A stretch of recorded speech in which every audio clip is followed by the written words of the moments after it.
Magandang gabi mga kaibigan, mga kababayan at mga kapatid.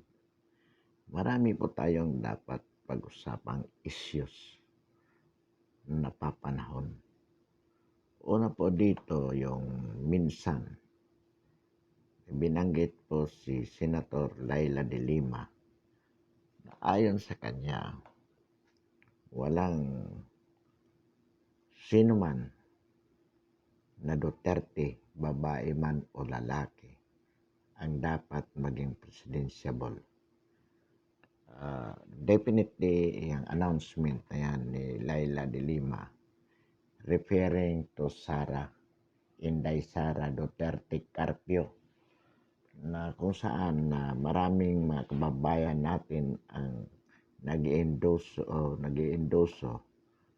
o humihiling na siya maging standard bearer ng administrasyon sa darating na 2022 eleksyon.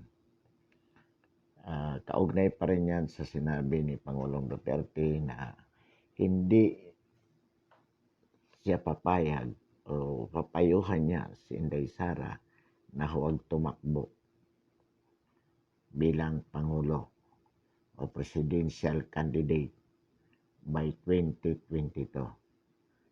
At kung saan din sinabi ni Sara na wala naman siyang intensyon. Ngunit ang sabi po natin dito na sa ating pong paniniwala, kabaliktaran sa sinasabi ni Senator Laila de Lima, sa atin pong paniniwala, dapat isang Duterte po sa katauhan ni Inday Sara Duterte Carpio ang tumakbo bilang Pangulo sa 2022. Nang sa gayon po, maipagpatuloy po ang legacy ng kanyang ama. Sapagkat malaki na po, we have gained so much from what the incumbent president has started in terms of war on drugs, war against the CPP, NDF, war against corruption, and the advancement of economic and infrastructure projects. Malaki po. Katunayan, itong sinasabing Skyway Stage 3 na nagdudugtong po sa Inlex at Islex. Ito po ay malaking kabawasan sa matagal ng problema sa trapiko ng EDSA, sapagkat mula po sa Baclaran papuntang Monumento, kung pupunta ka po ng Inlex, diyan po dumadaan sa EDSA. Pero sa ngayon, kung manggagaling ka po ng south at papunta ka ng Inlex sa north, hindi mo na kailangan dumaan sa EDSA. Ikaw po ay diretso na sa magigitan ng Skyway Stage 3 na nagdudugtong sa Islex at Inlex.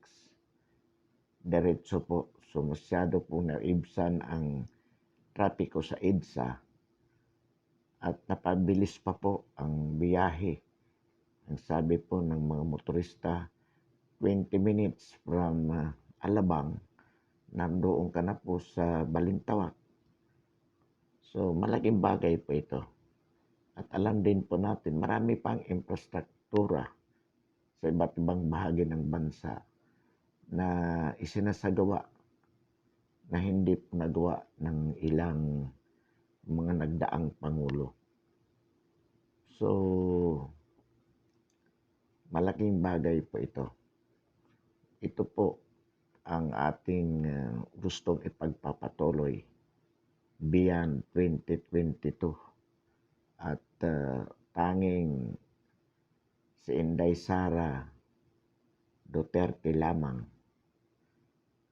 ang makakapagpatuloy po sa legacy ng kanyang ama. Yung sinasabi po ni Hontiveros, si Hontiveros po ang sabi, maghahanap sila ng kapalit. Wala pong maipapalit yan. Mga kababayan, mga kapatid at mga kaibigan, sigurado po yan. Kaya po atin pong hinihiling ngayon pa man na naniniwala naman po tayo na by 2022, despite of the contrary pronouncement on the part of Inday Sara not to run by 2022, we hope and believe that she would change her decision in the name of the service, in the name of continuing the legacy of her father. She would change her decision in favor of being the standard bearer for the president in 2022. Now, as to vice president, we are endorsing 3 personalities: Pacquiao, Bongbong Marcos, or even Bongo. So, ito po yung tatlong vice presidential. Anyway po, naasahan po natin yan. At yung sinasabi po ni De Lima, wala pong bearing yan. Alam naman po natin si De Lima, not worth believing. In fact, ito po she is under trial for being an accused in the illegal drug trade mismo sa Bilibid prison when she was the Secretary of Justice under the Pinoy administration. Ito po, wala pong bearing yan. Now, another issue po, narinig po natin na in-interview ng The Source si Senate President Tito Soto. At binanggit niya po na the undergoing charter change hearings being conducted in the lower house is illegal or unconstitutional. The same having no participation by the Senate. Because the Senate President stands with this view in consonance with paragraph A of Article 17 of the 1987 Constitution, where it is being provided, it is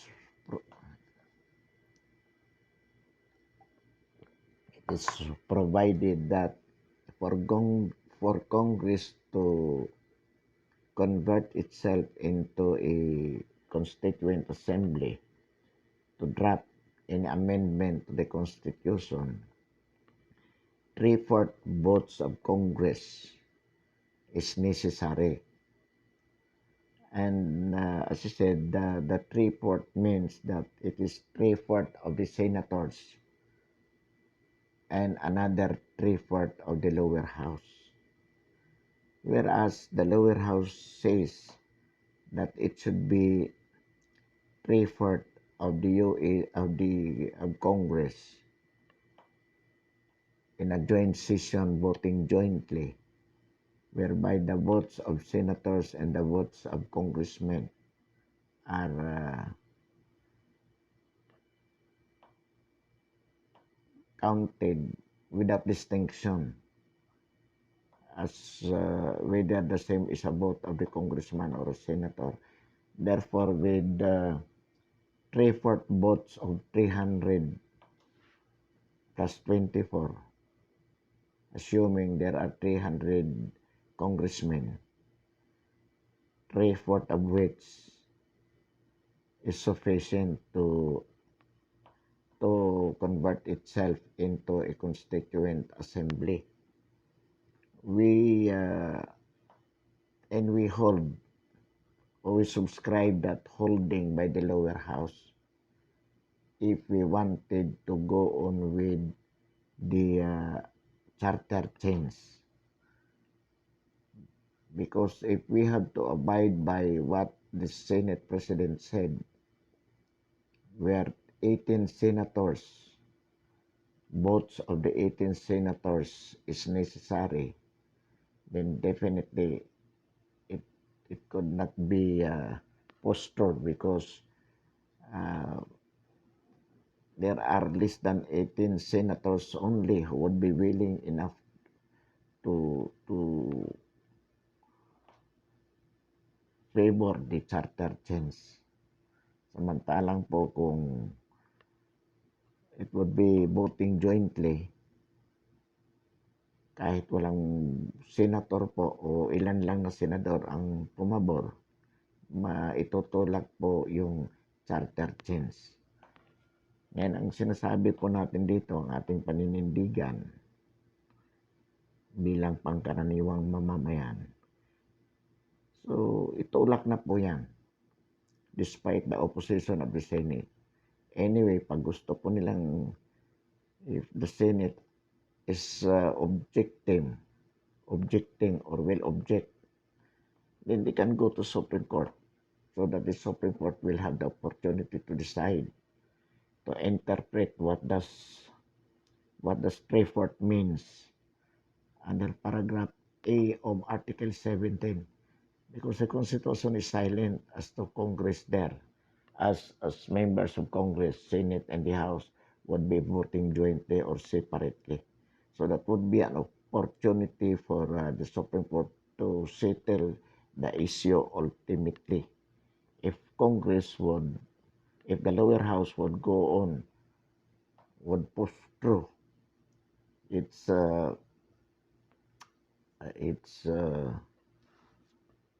decision to go charter change without the participation of the Senate, that would be an opportunity for the Supreme Court to decide ultimately and finally settle that issue. So wala pong problema kung ino-object man yan ng Senado. Dapat ituloy lamang po ng lower house para masettle na yan finally by the Supreme Court. And again, class, another thing, yung issue dyan na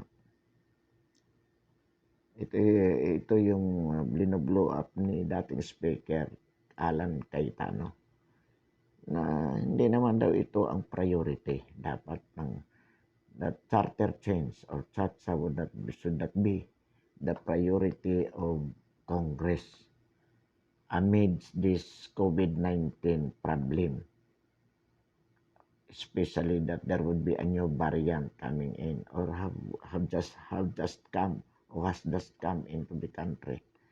Well, ang sinasabi po natin dito, wala naman pong problema. Ang Kongreso naman ay hindi sila nagpapatupad ng mga programang vaccination na yan or whatever. So, at katulad ng lagi nating sinasabi, hindi naman kailangan kalimutan ang ibang problema dahil lamang sa COVID. Anyway, there are people who are designated to do the job to deal with these COVID-19 problems and the accruing variant. In the same way na sa ibang problema rin po, kahirapan o ano man yan, ay mayroon namang naka-assign dyan. In the same way that the people assigned for constitutional amendments, kaya ang Congress is divided into different committees so that each committee could just function according to their designation. And the Committee on Constitutional Reforms ay nagsisimula ng gawin ang kanilang trabaho. in terms of charter change. At maganda po yan. Dapat po talaga. At kaya nga atin pong isinusulong ito. I mean, we endorse or we recommend. Ang sambayan ng Pilipino po, itinutulak po ito. Itong pagbabago na ito sa ating saligang batas sa gitna ng maraming problema sapagkat in some way or another makakatulong din ito. Inaasahan natin it would facilitate the solution of some other problems, specifically the poverty. If the economic provisions in the Constitution would be amended to the effect that foreign investors could be allowed to come in once this stringent or provisions in the Constitution would be relaxed. So it is hoped that influx of foreign investment could generate employment opportunities to the Filipino labor force. So ito po yung inaasahan natin.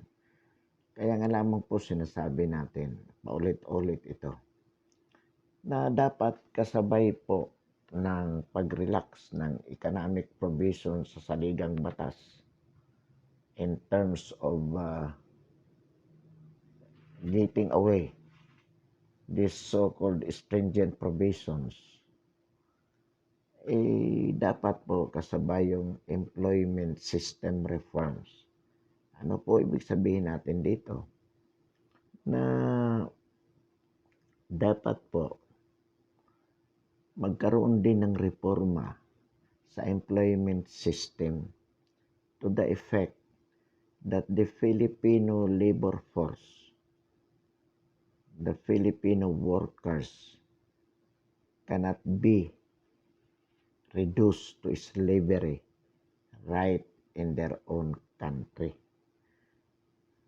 Ano po ang mga what could make the Filipino labor force slaves in their own country?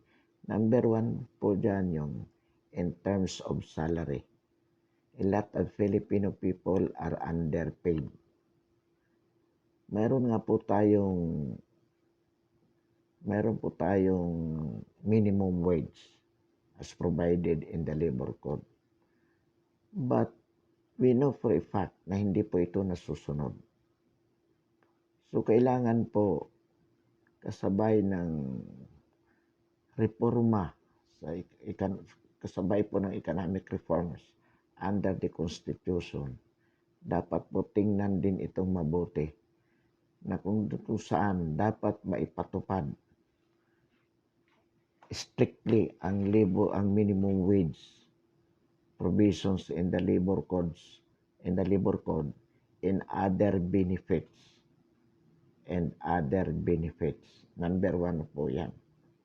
Dapat ang ating minimum wage, it should be as provided in the Constitution called living wage. When we say living wage, it means such wage or salary sufficient to provide a decent life for the workers and their families with human dignity.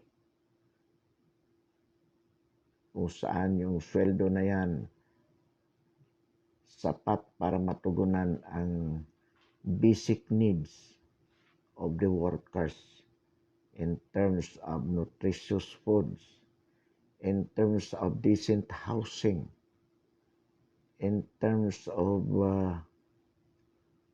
a life that is worthy of human dignity according to the wording of the Constitution. So dapat po yan. Another thing is the security of tenure. Security of tenure. Dapat po yan ma-assured.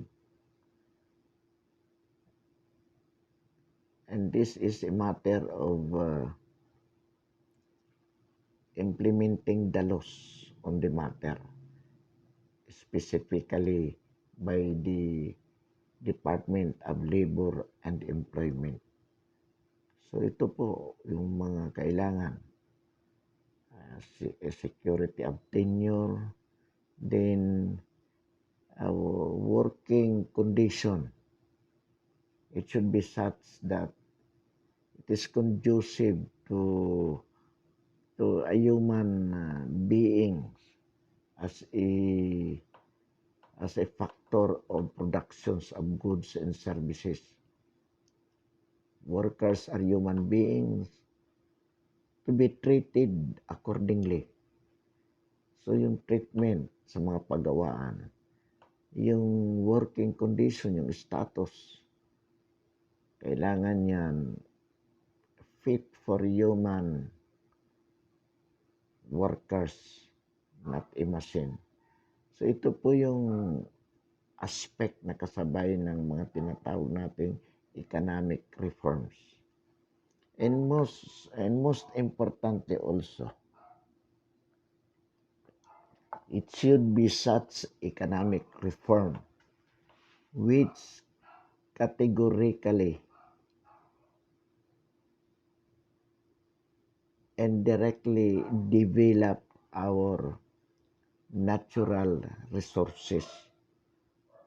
Ours being an agricultural country, then it should be such economic reforms which directly address our agricultural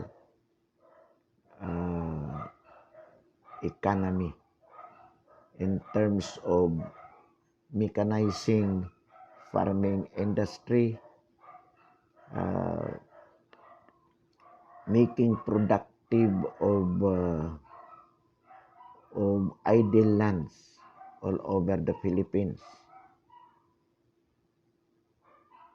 and the effective implementation of agrarian reforms in terms of strict compliance with the requirement to the effect that landless tenants should be made an owners of the lands they tilled o they are tilling. So ito po yung mga basic economic reforms which has to be directly addressed to by the ongoing charter change. Moreover, we should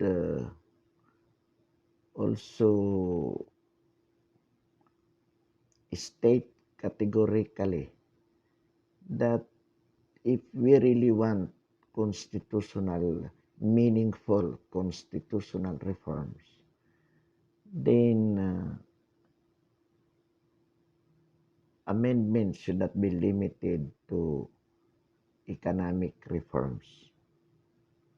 If we want to be meaningful with these constitutional reforms at this point in time,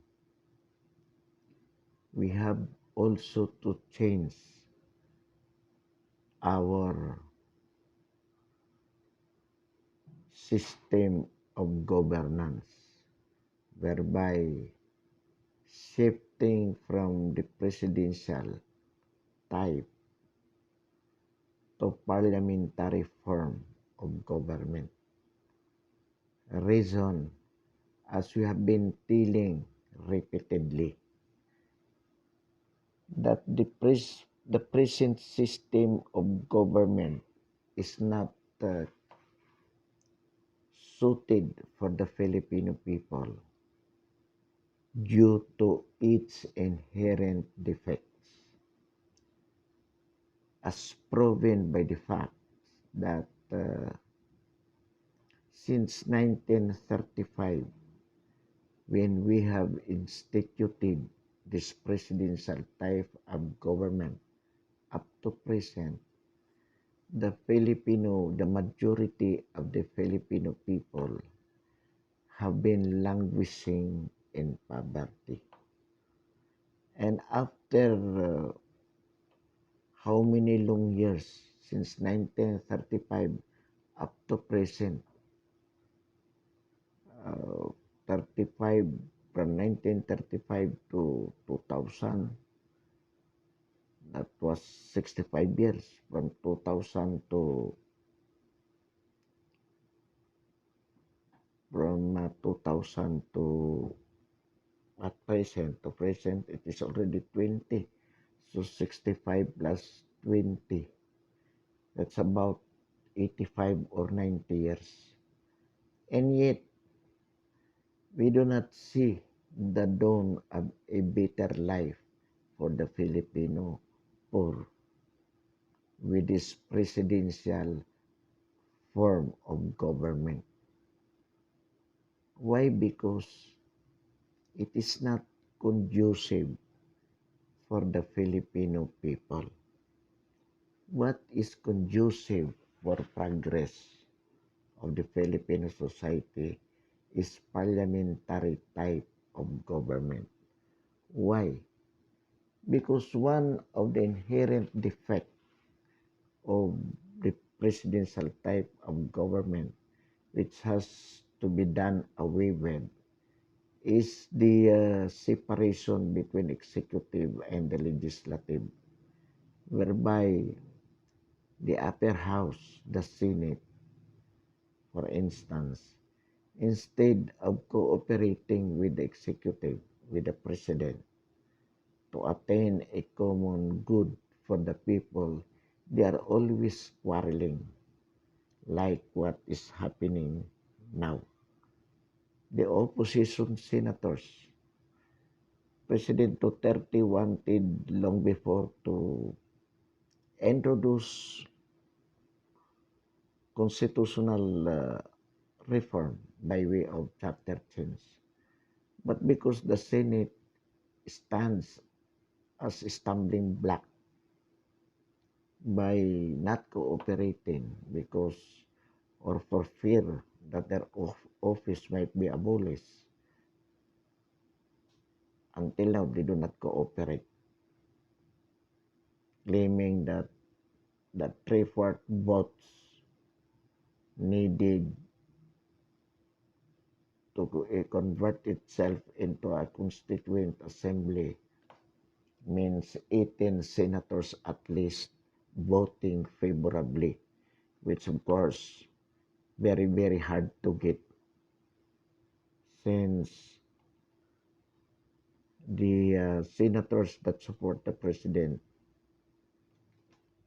the most is only 13, 14, short of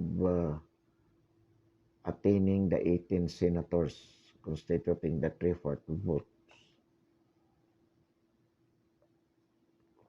Whereas if it is a parliamentary type of government wherein the prime minister, being the chief executive, is elected by the parliament from among themselves, so that the parliament will, the prime minister would be in effect uh, under the legislature, under the parliament, then there would be close cooperation between the two departments, the two branches of government. Because should the chief executive not be cooperative with the parliament can just elect anytime a new prime minister. So in effect, there would be close cooperation between the executive as the implementing branch of the government, and the lawmaking branch. So in effect, there will be a smooth implementation as well as a smooth lawmaking. Once the law is made by Congress, it has to be implemented by the executive through the Prime Minister. and there would be a very, very close cooperation. Not like the present system wherein Congress is in most cases wary against the president. Besides, from the point of being economical, the Senate, as we know, is only a duplication of what the lower house is doing. And the parliament type of government, as we said, there is only one legislative body. It is unicameral. So much so that once it is passed by Congress, by the parliament, then it becomes a law. Not like at the present where it has to be passed by the lower house and at the same time must be approved by the upper house, by the Senate. So in effect, we, as to time in the lawmaking, we could save a lot. We can save a lot. As to money as well, we can eliminate expenditures accruing to the office of the Senate. Imagine, we will be paying 24 senators their salaries, office maintenance, staff, their pork barrel, in the amount of 200 million per year, multiplied by 24, multiplied by 6, for 6 terms. That is too much for a country, for a third world country like the Philippines, where the law can be made by the parliament, and the number of the members of the parliament will be limited to the number of the legislative districts that we have, about 300 or even less, because if we also eliminate the party list, 20% of the membership constituting the party list would be eliminated, plus the Senate, then it would be a almost half expenditure of Congress can be eliminated without decreasing its efficacy as to functions.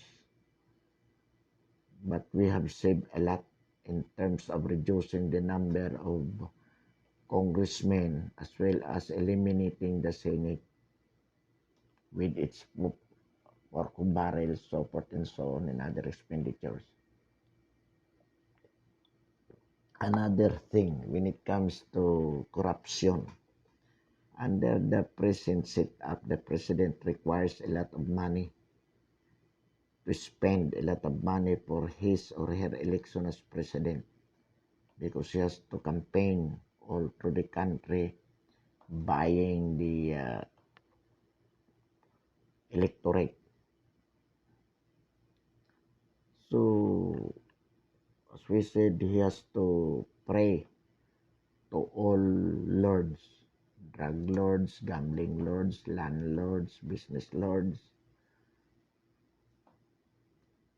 and other lords except Jesus Christ the Lord. So, he is indebted politically to these lords, so much so that once the president is elected, he has to pay a lot of debts, political debts to these lords. The reason why corruption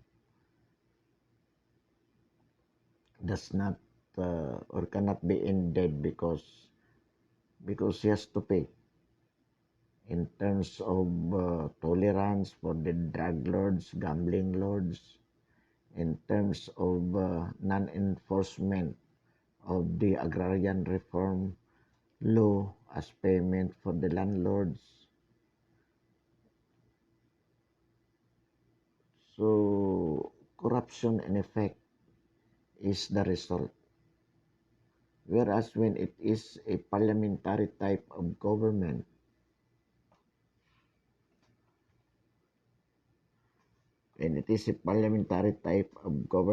as we said, then the delegate or the member to parliament has only to campaign within his legislative district. And that is too small for him to campaign. Once they are there, they are going to elect the parliament, the prime minister from among themselves.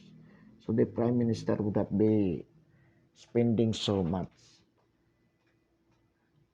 Practically, he is no longer spending any, except his capacity except to prove his capacity as a good prime minister. So in effect, the corruption is largely eliminated or decreased. Anyway, mga kaibigan, mga kapatid, mga kababayan, ipagpapatuloy po natin itong ating pag-uusap. On the while, good evening and thank you. And we request everyone to subscribe our YouTube channel. Ang ating paninindigan sa napapanahong isyu ng lipunan. Marami pong salamat at magandang gabi.